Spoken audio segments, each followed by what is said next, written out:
My name is Joseph Jericho Fidel from Ford Charity, and our topic is all about economics.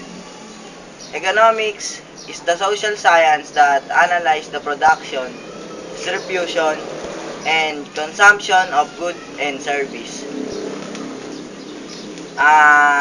Papaliwanag ko po sa inyo kung ano po yung meaning nun. Economics, ito yung pag-aaral na tinatalakay ang paggamit ng mga natural resources para sa ikabubuti ng sanlibutan. Tsaka meron pa tayo isang example.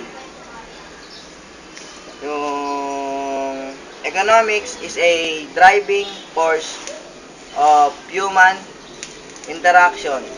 Studying it often reveals why people are and government behave in particular ways.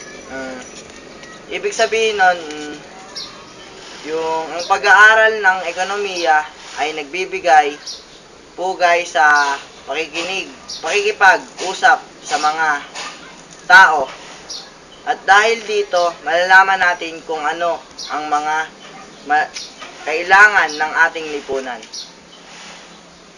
Yun lahat yun. Tsaka yung, meron pa akong isang example, yung opportunity cost.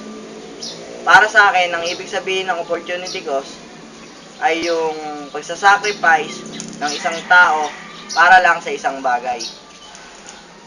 Example, pag may bagay na gusto ang isang tao, magsasacrifice siya na mag-ipon para lang mabili o makuha ang isang bagay na gusto niya. Yun lang po, maraming salamat po.